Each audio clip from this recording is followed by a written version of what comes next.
Hi, I'm Mr. Sato. I'm going to explain logical fallacies.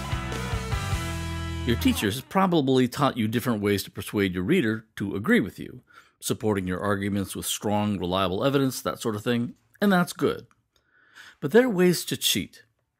These methods aren't part of an honest, good faith discussion.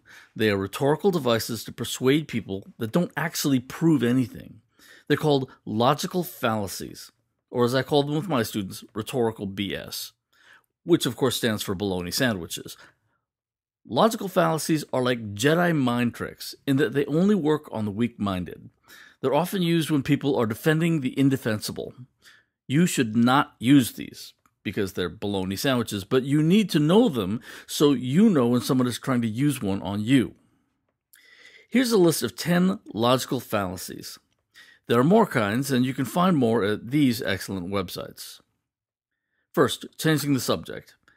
I have to confess that in my video on counter-arguments, I suggested that if you can't knock down your opponent's argument because, frankly, they're making a good point, try changing the subject. So that's not fighting fair. It's a trick. When you change the subject, you're hoping your opponent won't notice you steered the argument away from where you're vulnerable. For example, you say I'm benefiting from institutional racism, but the real problem is the government micromanaging everything we do or say. Do you see how this person changed the topic so that you're no longer talking about institutional racism? Don't take the bait. Remember what the argument was originally about and bring your opponent back to it. Number 2 is denial. This is a blunt force instrument. There's nothing subtle about denial. It's a hoax. That's fake news. Denial is just saying that the other person's argument has no merit without supporting that claim with any sort of evidence. In fact, denial is often used when all the evidence supports the opposite claim. Denial is frequently used by conspiracy theorists. NASA didn't land on the moon in 1969. That was all just a hoax. All you need to defend yourself from this one are facts that support your claim. But don't be surprised if your opponent lives in a fact-free world and never acknowledges your legitimate evidence. Number 3, false dichotomy, is when two alternative states are presented as the only possibilities, as an either-or question, when in fact there are other possibilities. We can either eliminate safety procedures or make this company profitable. We can't do both. Your move is to call that out. Say it's a false dichotomy, and say that there are other possibilities. It isn't just black and white. If you can identify a specific third possibility, that's even better. 4, false equivalence. This is when you compare two things that are fundamentally different as if they were equivalent, hoping that you'll accept that premise. I understand systematic racial oppression because I've been discriminated against as a white man. While that may be true, he may have been discriminated against. But the discrimination he has suffered is not comparable to 400 years of slavery, Jim Crow, and institutional racial oppression. Call it out, and then steer the conversation back on course. 5, loaded question. This is when someone asks a question that has an assumption built right into it, so you can't answer it without seeming guilty. Why are you such a racist? You can't answer that question without confessing to being a racist. Or, what do you think is the reason for the government's failed policies? Just don't answer. Turn it around and pose a real question.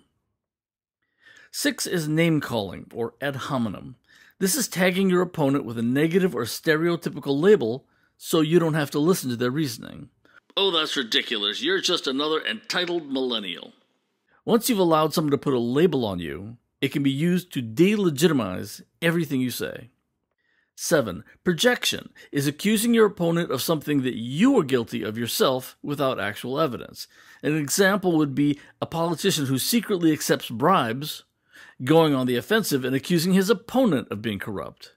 This is a new one that I've seen a lot of in recent years. 8, slippery slope, or the domino theory, is saying that if A happens, that it will cause a chain reaction resulting in Z, a bad thing. So we shouldn't let A happen. It's possible that A could in fact eventually lead to Z, but it's just a guess based on the speaker's own biases, ignoring the many variables that are likely to produce a different outcome. If we allow affirmative action, pretty soon we'll be allowing genocide. That's a ridiculously huge leap. There's no reason to believe affirmative action will lead to genocide, and a ton of reasons to believe it won't. It's a figment of the speaker's biased imagination.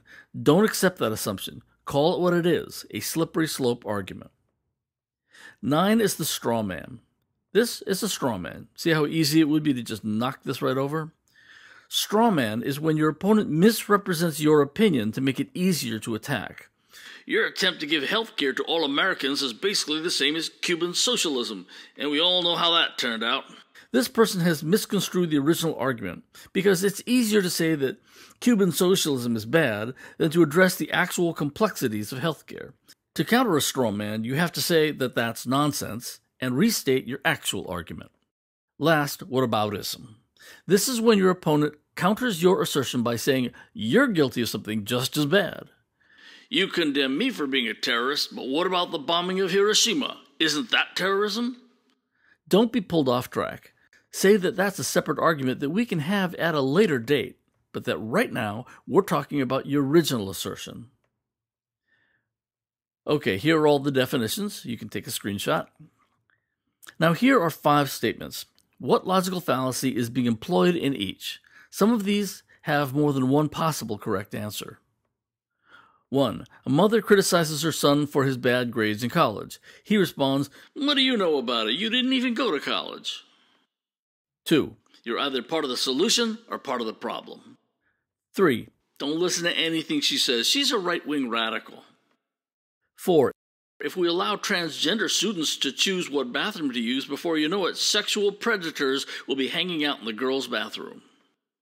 Last, those rioters at the Capitol are no worse than the Black Lives Matter protesters who broke windows and set police cars on fire. Those are all logical fallacies, and here are what I think are the correct answers.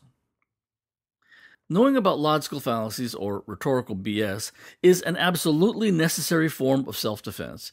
If you don't know about them, you can't defend yourself against them, and you'll find yourself losing arguments in which you know you're right because you allowed your opponent to hijack the debate. Without this knowledge, you'll be weak-minded, and you never know when you're going to run into a Jedi mind trick.